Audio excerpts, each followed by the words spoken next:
to welcome everybody back out tonight. I'm glad you decided to join us again and that I did not scare you away this morning. I didn't quite plan it this way, but tonight's sermon follows very well after what we talked about this morning. This morning we discussed both Saul and Ananias, and we mentioned how Saul was going to suffer for Jesus' name. And we talked about Ananias and how he was afraid and he was suffering because of what he was going to have to go do and talk to Saul. Well, tonight we're going to talk about suffering for doing good. So it kind of dovetails very nicely. 2020 has been a very trying year for all of us. We've all suffered through a pandemic, through civil unrest, and an increasingly divisive and polarized society. We live in a world and in a country that is increasingly becoming hostile to the Christian lifestyle. Simply by choosing to obey God and not participating in many secular activities, others increasingly look down on Christians. How many of us have faced criticism or we've been made fun of simply for doing what God has asked us to do? Or simply because we didn't join our friends, we didn't join our family, or we didn't join coworkers in some activity that they were going to participate in.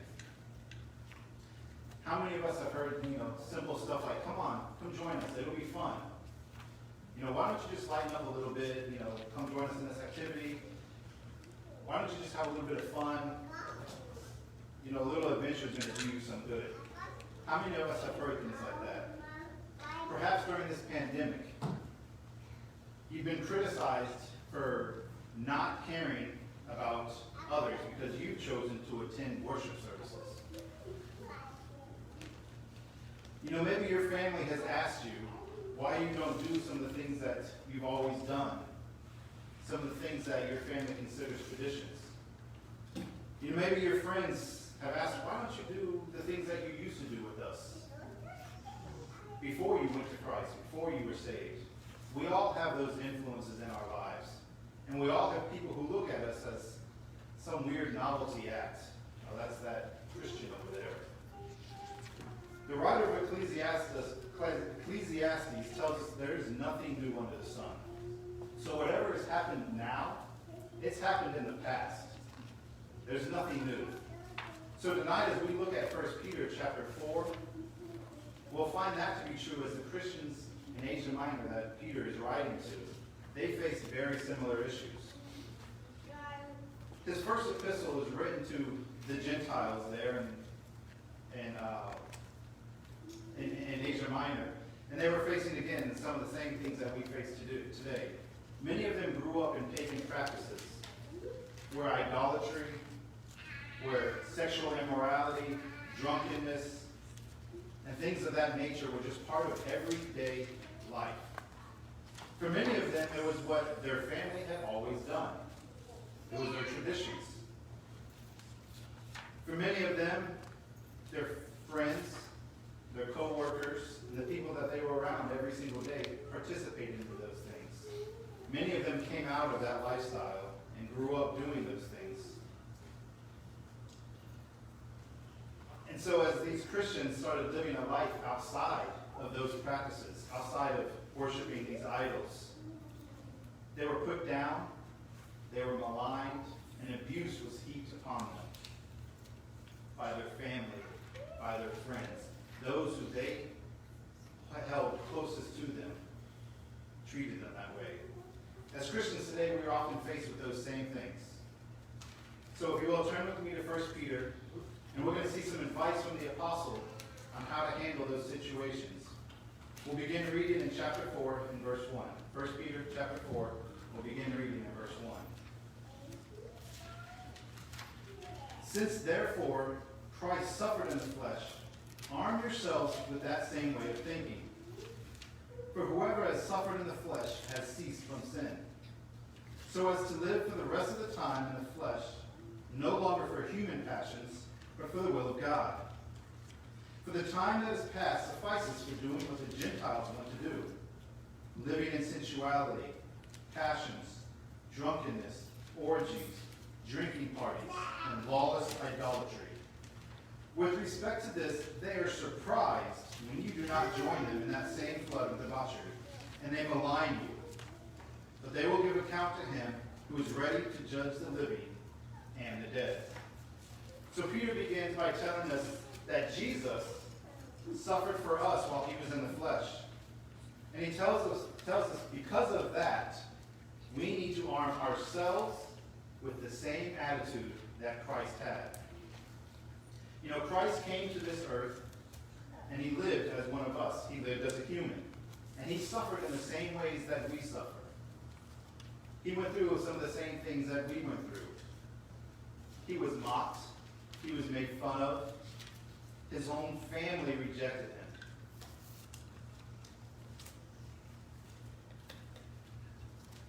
He was ultimately killed simply for doing good. He suffered not because he was doing wrong. We know Christ was innocent. He did no wrong. But he suffered for doing God's will. So what does it mean to have the attitude that Christ had? Well, let's go to Matthew chapter 26, and we'll see an example of that attitude that Peter says that we need to have. So as we read, be reminded, this is the night that Christ was about to be betrayed by one of his apostles, one of the people closest to him. This is the night that he was going to be put on trial. He was going to be lied about. He was going to be spit upon. He was going to be mocked. He was going to be beaten and flogged. And ultimately, he would be crucified. Think about all those things as we read. We'll begin reading in verse 36. Matthew chapter 26, verse 36. Then Jesus went with them to a place called Gethsemane. And he said to his disciples, sit here while I go over there and pray. And taking with him Peter and the two sons of Zebedee, he began to be sorrowful and troubled. And then he said to them, my soul is very sorrowful, even to death. Remain here and watch with me. And going a little farther, he fell on his face and prayed, saying, my Father, if it be possible, let this cup pass from me. Nevertheless, not as I will, but as you will. And he came to the disciples and found them sleeping. And he said to Peter, so could you not watch with me 1 hour? Watch and pray that you may not enter into temptation. The spirit indeed is willing, but the flesh is weak. Again, for the second time, he went away and prayed, my Father, if this cannot pass unless I drink it, your will be done. And again he came, and he found them sleeping, for their eyes were heavy. So leaving them again, he went away, and he prayed for the third time, saying the same words again. We see here a picture of Christ, who is in anguish. He is very sorrowful. It says, even unto death. We've all been in that kind of anguish to where we know what's coming up on us. We know something great is about to happen. And it's almost like we don't want to go through that. And, you know, we may not have those thoughts of, oh, I'd rather kill myself. But some of us have joked in that manner, oh, I'd rather kill myself than go through that. That's the kind of anguish that Christ is seeing right here. Even unto death. Because he knew the things that were about to happen to him. He knew all of the pain that he was about to go through.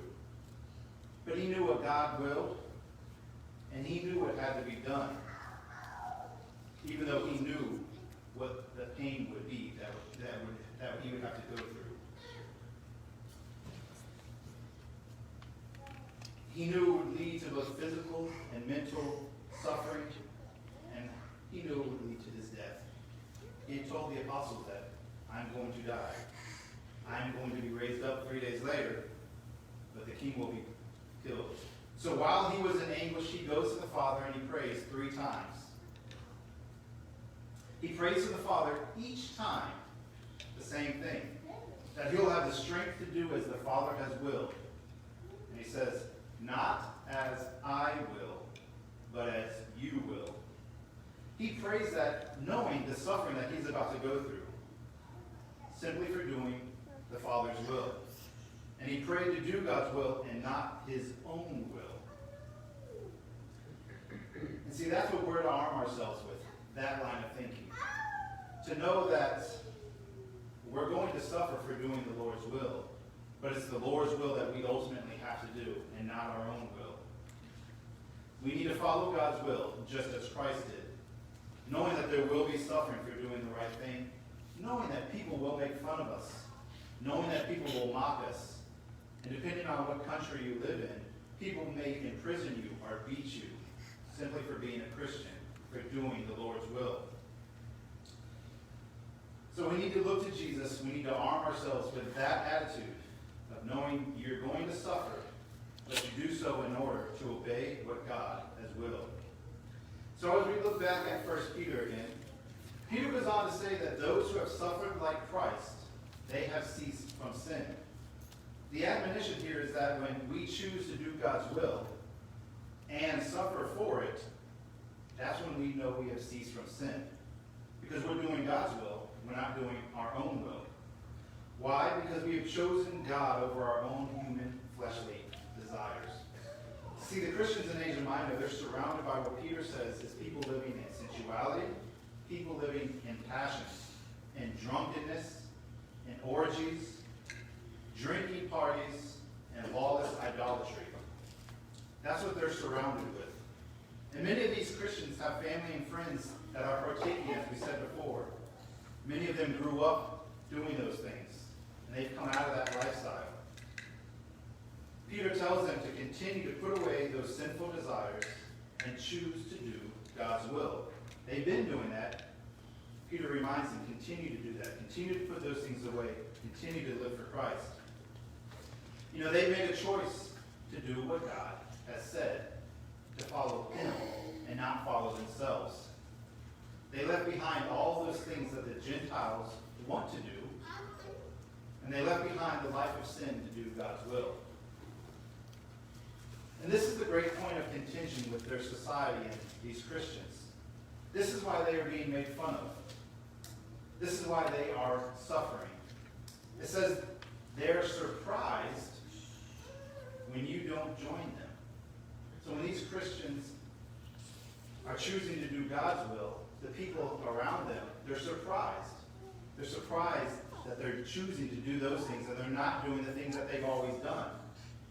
You're not going to join me anymore? Well, we've done this our entire lives and you're not going to do it anymore? And they're surprised.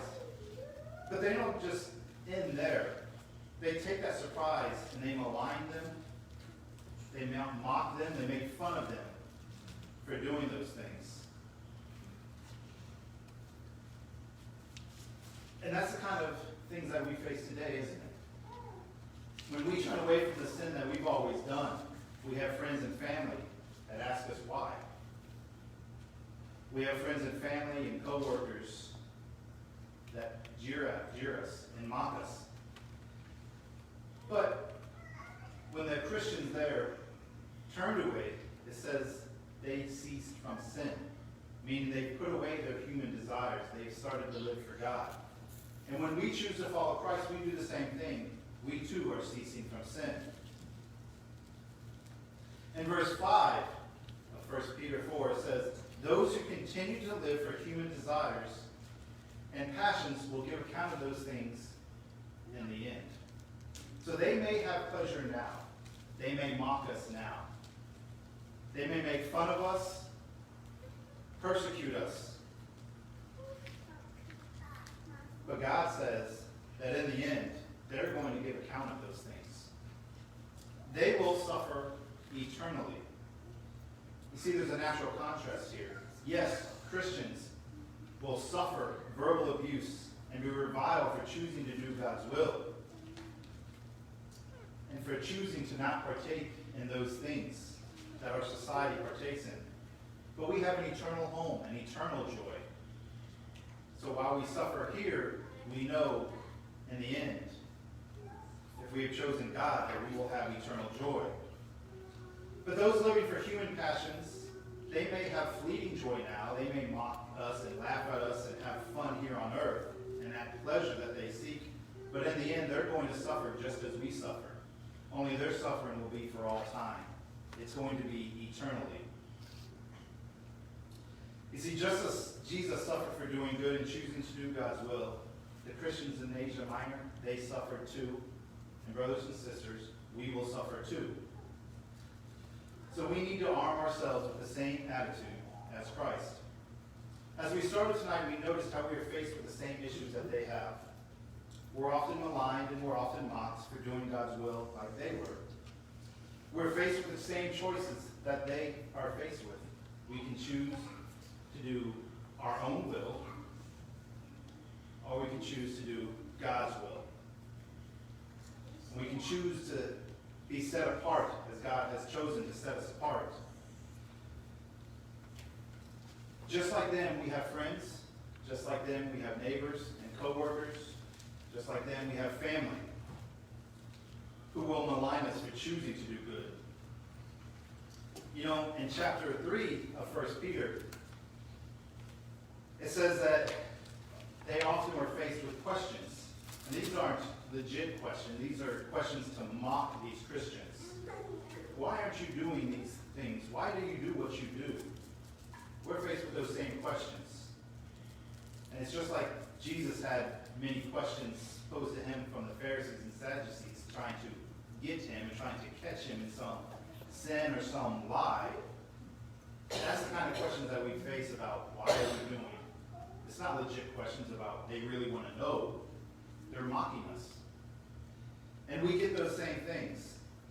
We have the same kind of pressures that they have in the first century. And really throughout all time. Just as it says in Ecclesiastes, nothing changes. What is now has always been. So we face those same pressures that Christ did. We face those same pressures that those Christians did. So how can we choose to do God's will knowing that pressure that we are facing? And choose not to do our own will. So I want to look at 3 ways we can avoid obeying our own passions and obey God's will. The first way we can avoid being pressured into obeying our own desires is by praying. That's the example we have from Christ. Praying for strength to obey, just like Jesus did. You know, in Matthew, Jesus, as we saw, prays for the Father's will to be done, not his own will. I want you to notice that Christ isn't intentionally looking for suffering. He's not purposely going out trying to find suffering. And that's why he prays, if it can be done, let this cup pass from me.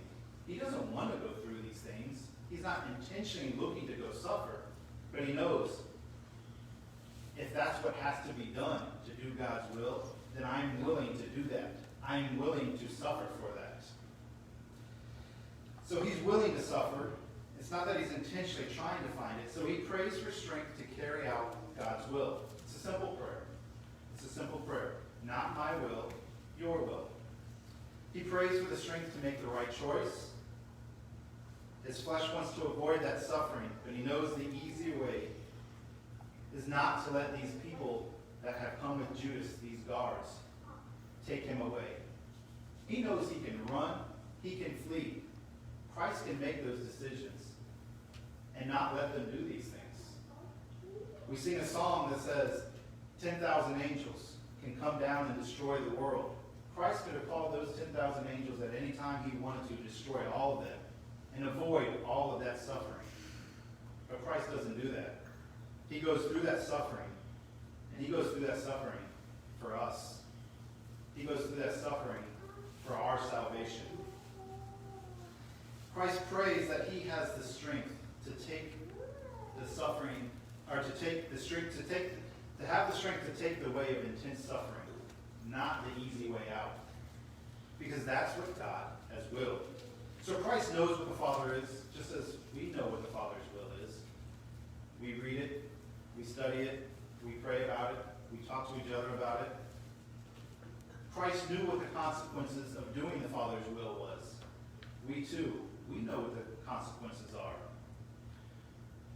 So we aren't intentionally looking for ways to suffer just as Christ was. It certainly would be nice to avoid all of that. I think all of us here can freely admit that if we can serve God and we can do his will without all of that suffering, well, that would be grand. I think we all would love to do that, to have an easy way to serve Christ without all that suffering. But we know that's not going to happen.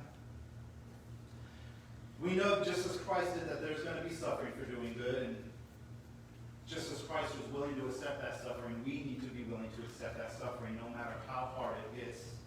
We must pray for the strength not to fall under the pressure of obeying our own will. The strength to pray and not fail under the pressure of living for our own passions and our own desires. Pray as Christ did for the strength to carry out the Father's will and not carry out our own fleshly desires. The next way we can avoid being pressured into obeying our own desires is by recognizing that we no longer live for our own fleshly desires. We don't live for our own will anymore. As soon as we turn to Christ and as soon as we rise up out of that water, our eyes are on Christ. We're not living for ourselves anymore. We're living for Christ. We're living for God. As we saw earlier, the first century Christians, they faced many of the same things we face today. They live in a world full of debauchery just as we do. Normal life for them was giving in to sexual immorality, giving in to drunkenness, giving in to idolatry. They lived in a very perverse society. We see a lot of the same things going on in our society. It's very easy in our society to go out, get drunk. It's very easy to watch pornography. It's so easily accessible. Click on the computer, it's free, it's there. It's there for any of us. There are websites devoted to finding someone to sleep with. Some websites that are strictly devoted to married people finding someone to cheat with. This is the society that we live in. A society who has normalized orgies with young people, and it's part of their normal life. That's the society we live in. Some of us have grown up in households where some of these things might be normal life, but all of us are faced with decisions daily to partake in these or not. See, those Christians, they face intense pressure from their society to partake in these sinful desires. But I want you to also notice what Jesus prays for and what Jesus says. Jesus says, it's not what I will. So it's not just pressure from society that they're dealing with. The pressure is their own. See, it's their own will. You see, if society was to try to pressure us into doing something that we didn't want to do, it's no pressure at all. If somebody was to set a plate of okra in front of me and tell me to eat it, I got no pressure. I have no interest in eating that okra. But if somebody was to set some chicken wings in front of me, well, now I have a lot of pressure. I love chicken wings. I'm going to eat that plate. You see, that's the same thing with sin. If somebody pressures us and tries to get us to do something that we don't want to do, well, we're not going to do it. But it becomes very heavy pressure when it's something we want to do. And you see, that's how the devil attacks us. That's how society attacks us. They don't try to get us to do things that we don't want to do. They try to get us to do things that we want to do, things that we find pleasurable. They try to get us to do things that are exciting to us, that seem adventurous to us. That's how they attack us. And that's where the real pressure is. It's not from society. The real pressure is our own. Just as Christ said, not as I will. You see, it's our will. It's our will to do those things. And that's what we need to fight against. Paul tells us that same thing, doesn't he? That he fights against his own flesh every day. He fights against himself. The flesh is weak. The spirit is willing, is what Jesus says. See, we all want to do those things that are pleasurable for us.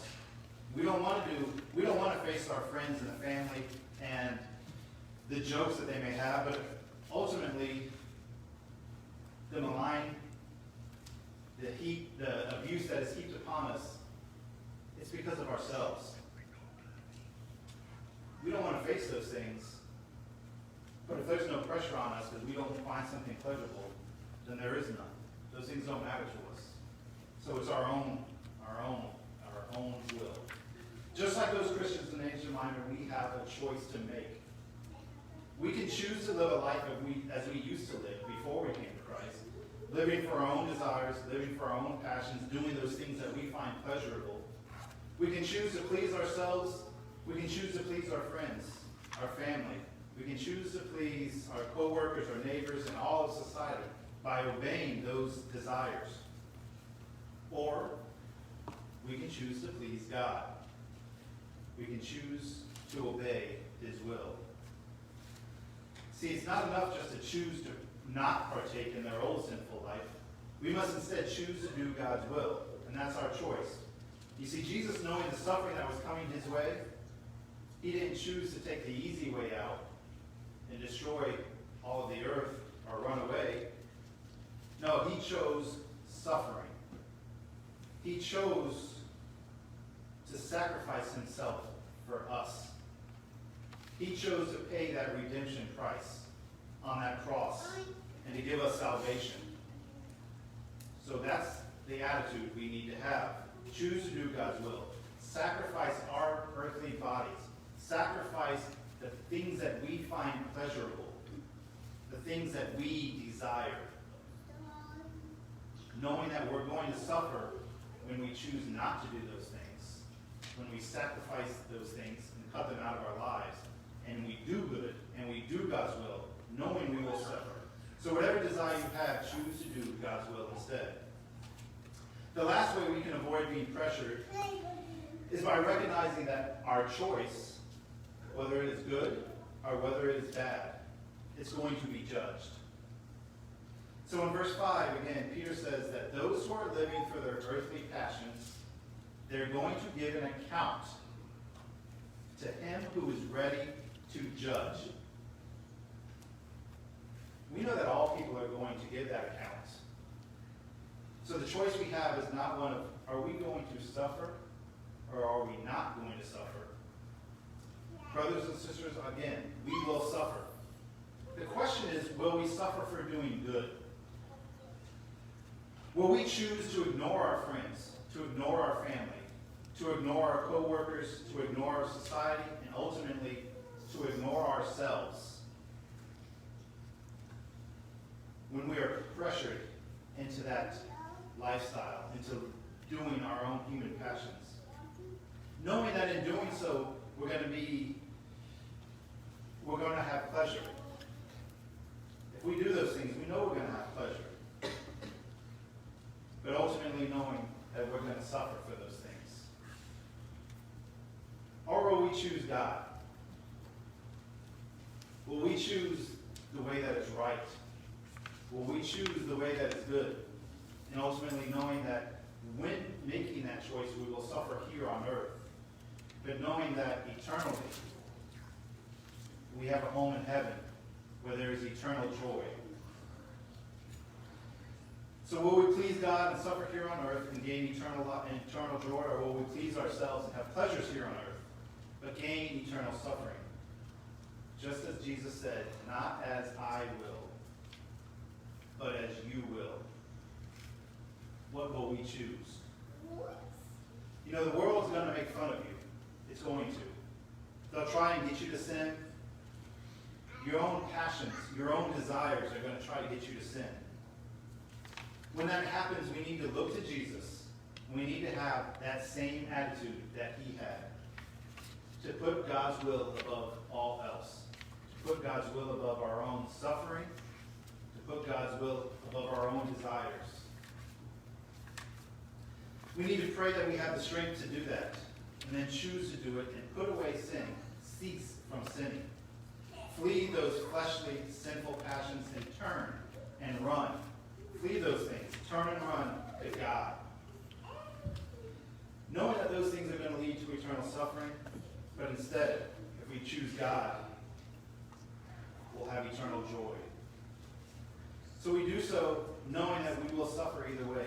Again, we will suffer either way. The choice is whether we will suffer here on earth or if we're going to suffer in heaven, or Sorry, not in heaven, in hell. So we choose to put away sinful human passions and we choose to do God's will. So if you find yourself struggling to overcome those passions, and you find it hard to deal with the suffering that comes from doing what the Lord wants, you're not alone. We all go through that. We all have those issues. You know, that's what we're here for. We said that this morning. That's what this family is here for. To help each other out, to pray for each other, to encourage one another. To let each other know that I'm going through those things that you're going through. I can be there for you. We can be there and we can choose to do God's will together. It's a lot easier to suffer if you have people around you suffering. It's a hard truth to face, but it is. If you got a whole congregation of people that are suffering and going through the same things that you're going through, it makes it easier because you have that comfort of them. We can use each other for that comfort, knowing that we are all suffering and we're all going through them. So if you're sitting here tonight and you want to know more about what God has commanded, you want to know more about this Jesus who chose to suffer the ultimate price. He was crucified on a cross, the most painful way to die. And why did he choose that? Why did he choose to do God's will? He chose to do that for us because he loves us so much that he wants to save us. No matter what we've done, no matter what sins we have, his grace can cover those things. His love and his mercy can wash those things away. He can do that. He has the power. And that's why he died. That's why he was raised 3 days later. So that we could have that salvation. So if you want to know that grace and that mercy of the Lord, and you've been missing that in your life, please let us know. Please let us know how we can help you and pray for you. If there's any way we can help any of you, please let us know as we stand and as we sing this invitation song.